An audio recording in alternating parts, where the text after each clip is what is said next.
আসসালামু আলাইকুম। রাতের শীর্ষ সংবাদে স্বাগত জানাচ্ছি আমি সুমনা সুমা। নির্বাচন বানচালের ষড়যন্ত্র করছে একটি মহল। তারেক রহমান। সরকারি চাকরিজীবীরা গণভোটের প্রচার চালাতে পারবেন না, ইসি। সেনা প্রধানের সঙ্গে মার্কিন রাষ্ট্রদূতের সাক্ষাৎ।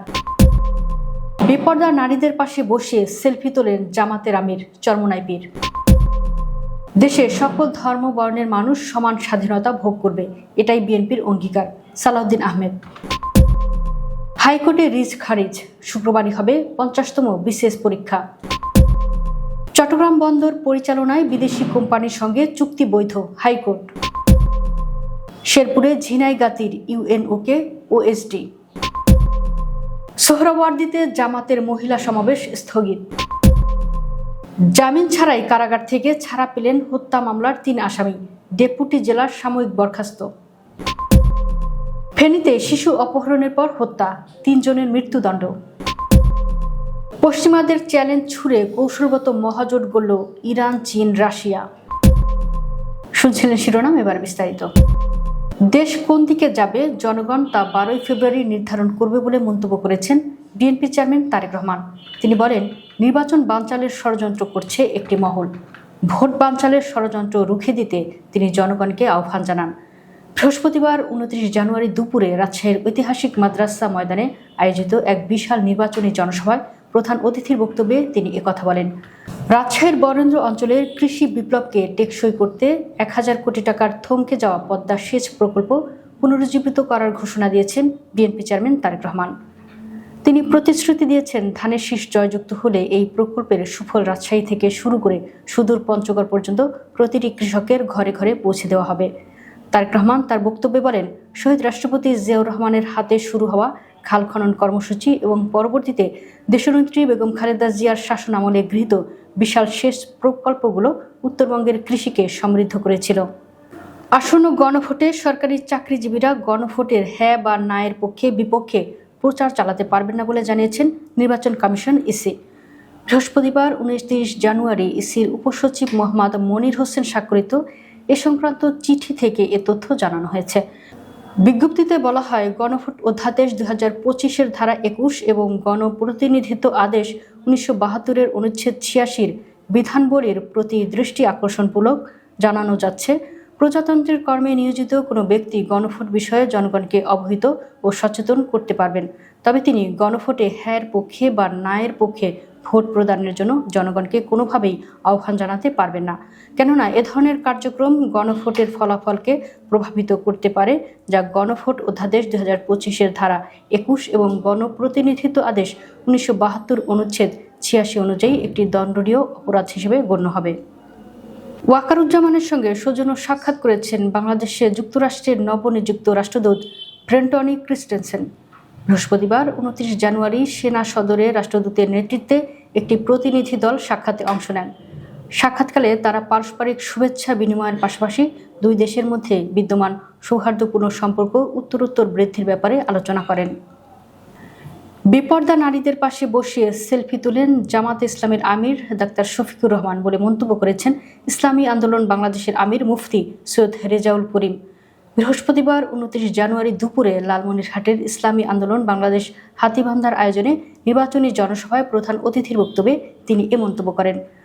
জামাত ইসলামীর সমালোচনা করে সৈয়দ রেজাউল করিম বলেন, আমরা তো বলিনি ছেলেরা সরো, মেয়েরা বন্ধুরা এখন তোমরা আসো, আর মেয়েদের পাশে বসে সেলফি তোলে এই মুরব্বী মানুষটা, বেপর্দা মেয়েদের সঙ্গে সেলফি তোলে, এটা তো ইসলামী আন্দোলন পারে না। বিএনপির স্থায়ী কমিটির সদস্য সালাউদ্দিন আহমেদ বলেছেন, এই দেশের সকল ধর্ম বর্ণের মানুষ তার নাগরিক স্বাধীনতা, ধর্মীয় স্বাধীনতা, নিরাপত্তা ও নাগরিক অধিকার সমানভাবে ভোগ করবে, এটাই বিএনপির অঙ্গীকার। বিএনপির ইস্তেহারে সনাতন ধর্মাবলম্বী ভাই বোনদের সকল দাবি দেওয়া অন্তর্ভুক্ত করা হয়েছে জানিয়ে সালাউদ্দিন আহমেদ বলেন, সকল ধর্ম বর্ণের মানুষের কাছে আমরা আহ্বান জানিয়েছি, আমরা সবাই বাংলাদেশি, এটাই আমাদের পরিচয়। এদেশে ধর্ম বর্ণ জাতের ভিত্তিতে কোনো বিভাজন হবে না কিংবা বিভাজন করতে দেওয়া হবে না। বৃহস্পতিবার দুপুরে চকরিয়া উপজেলার বড়ইতলী ইউনিয়নের হিন্দুপাড়ায় ইউনিয়ন বিএনপি আয়োজিত নির্বাচনী পথসভায় তিনি এসব কথা বলেন। ত্রয়োদশ জাতীয় সংসদ নির্বাচনকালীন 50তম বিসিএস-এর প্রিলিমিনারি পরীক্ষা স্থগিতের নির্দেশনা চেয়ে করা রিট খারিজ করে দিয়েছেন হাইকোর্ট। ফলে শুক্রবার পরীক্ষা নেওয়ার বিষয়ে কোনো বাধা থাকল না। বৃহস্পতিবার বিকেলে এই আদেশ দেন বিচারক। এর আগে ত্রয়োদশ জাতীয় সংসদ নির্বাচনকালীন 50তম বিসিএস এর প্রিলিমিনারি পরীক্ষা স্থগিতের নির্দেশনা চেয়ে গত বুধবার পরীক্ষার্থীদের পক্ষে রিটটি করেন অ্যাডভোকেট নাজমুস শাকিব। উল্লেখ্য, গত বছরের 26 নভেম্বর টিএসসির ওয়েবসাইটে 50তম বিসিএস এর বিজ্ঞপ্তি প্রকাশ করে কমিশন। গত 4 ডিসেম্বর আবেদন শুরু হয়ে শেষ হয় 31 ডিসেম্বর। শেরপুরে ঝিনাইগাতীর উপজেলা নির্বাহী কর্মকর্তা ইউএনও মোহাম্মদ আশরাফুল আলম রাসেলকে বিশেষ ভারপ্রাপ্ত কর্মকর্তা ওএসডি করা হয়েছে। বৃহস্পতিবার জনপ্রশাসন মন্ত্রণালয় থেকে এই সংক্রান্ত প্রজ্ঞাপন জারি করা হয়। প্রজ্ঞাপনে বলা হয়েছে, ঝিনাইগাতীর উপজেলা নির্বাহী কর্মকর্তা আশরাফুল আলম রাসেলকে জনস্বার্থে জনপ্রশাসন মন্ত্রণালয়ের বিশেষ ভারপ্রাপ্ত কর্মকর্তা করা হলো। অবিলম্বে এটি কার্যকর হবে। চট্টগ্রাম বন্দরের নিউ মুরিং কন্টেইনার টার্মিনাল পরিচালনায় চট্টগ্রাম বন্দর কর্তৃপক্ষের বিদেশি কোম্পানির সঙ্গে চুক্তির চলমান প্রক্রিয়ার বৈধতা নিয়ে জারি করা রুল খারিজ করেছেন হাইকোর্ট। ফলে এনসিটি পরিচালনায় চট্টগ্রাম বন্দর কর্তৃপক্ষের সঙ্গে বিদেশি কোম্পানির চুক্তি সম্পাদনে আর কোনো আইনগত বাধা রইল না। বৃহস্পতিবার বিচারপতি জাফর আহমেদের একক বেঞ্চ এ রায় দেন। আদালতে রিটের পক্ষে শুনানি করেন ব্যারিস্টার জমিরুদ্দিন সরকার, অ্যাডভোকেট আহসানুল করিম ও ব্যারিস্টার মাহবুব উদ্দিন খোকন। রাষ্ট্রপক্ষে শুনানি করেন অতিরিক্ত অ্যাটর্নি জেনারেল অনিক আর হক। রাজধানীর সোহরাওয়ার্দী উদ্যানে আয়োজিত মহিলা সমাবেশ স্থগিত করেছে জামাতে ইসলামের মহিলা বিভাগ। সম্প্রতি নির্বাচনী প্রচারের সময় বিভিন্ন স্থানে হামলা, নির্যাতন, হেনস্থা ও ভয়ভীতির প্রতিবাদে 31 জানুয়ারি এই সমাবেশ করার ঘোষণা দিয়েছিল দলটি।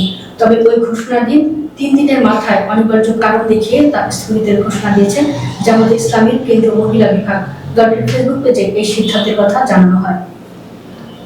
ময়মনসিংহ কেন্দ্রীয় কারাগার থেকে জামিন ছাড়াই কারামুক্ত হলেন হত্যা মামলার 3 আসামি।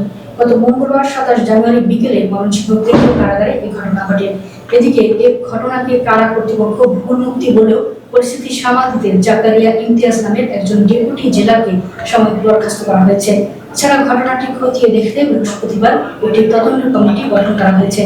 ঘটনার সত্যতা স্বীকার করে ময়মনসিংহের senior jail super Mohammad Aminul Islam জানান, এটি একটি ভুল মুক্তি। কারাগারের কর্মকর্তা ফোন করে তাদের ছেড়ে দিয়েছেন। জেল সুপার আরো জানান, গাফিলতির দায়ে ডেপুটি জেলার জাকারিয়া ইমতিয়াজকে সাময়িক বরখাস্ত করা হয়েছে। ফেনীতে আলোচিত চতুর্থ শ্রেণীর শিক্ষার্থী আহনাফ আল মাইন নাশিদকে অপহরণ ও হত্যা মামলায় 3 আসামির মৃত্যুদণ্ড দিয়েছেন আদালত। একই সঙ্গে প্রত্যেককে 1 লাখ টাকা করে অর্থদণ্ড এবং অনাদায়ে আরো 6 মাসের বিনাশ্রম কারাদণ্ডে দণ্ডিত করা হয়েছে। দণ্ডপ্রাপ্তরা হলেন আশরাফ হোসেন তুষার, মুবারক হোসেন ওয়াসিম ও ওমর ফারুক রিফাত। বৃহস্পতিবার দুপুর 12:30টার দিকে ফেনী নারী ও শিশু নির্যাতন দমন ট্রাইব্যুনালের বিচারক জেলা ও দায়রা জজ এম মোর্শেদ খান এর রায় ঘোষণা করেন। এক নাটকীয় ভূ রাজনৈতিক বিবর্তনের মধ্য দিয়ে ইরান, চীন ও রাশিয়া আনুষ্ঠানিকভাবে একটি ব্যাপক ভিত্তিক কৌশলগত চুক্তি স্বাক্ষর করেছে। এটি একবিংশ শতাব্দীর আন্তর্জাতিক সম্পর্কের ক্ষেত্রে অন্যতম প্রভাবশালী পরিবর্তন হিসেবে চিহ্নিত হচ্ছে। চুক্তির পূর্ণাঙ্গ বয়ান 3 দেশের পক্ষ থেকে পর্যায়ক্রমে প্রকাশ করা হলেও তেহরান, বেইজিং এবং মস্কোর রাষ্ট্রীয় গণমাধ্যমগুলো এই অনুষ্ঠানকে স্বাগত জানিয়েছে এবং একে একটি নতুন বহুমুখী বিশ্ব ব্যবস্থার ভিত্তিপ্রস্তর হিসেবে বর্ণনা করেছে। এই চুক্তিটি গত কয়েক দশক ধরে এই 3 দেশের মধ্যে ক্রমবর্ধমান সহযোগিতার প্রেক্ষাপটে স্বাক্ষরিত হয়েছে। উল্লেখ্য, 2025 সালের জানুয়ারিতে ইরান ও রাশিয়া একটি 20 বছর মেয়াদী ব্যাপক কৌশলগত অংশীদারিত্ব চুক্তি সই করেছিল, যা গত বছর থেকে কার্যকর হয়েছে। অন্যদিকে 2021 সাল থেকে ইরান ও চীন একটি 25 বছর মেয়াদী সহযোগিতা চুক্তিতে আবদ্ধ। দর্শক, ভিডিওটি শেষ পর্যন্ত দেখার জন্য আপনাকে অসংখ্য ধন্যবাদ। নিত্য নতুন ভিডিও পেতে আমাদের ইউটিউব চ্যানেলটি সাবস্ক্রাইব করুন এবং নিয়মিত নোটিফিকেশন পেতে বেল বাটনটি ক্লিক করুন। আমাদের ফেসবুক পেজটি ফলো করুন। এছাড়াও আমাদের ভিডিও লাইক, কমেন্ট ও শেয়ার করুন। আল্লাহ হাফেজ।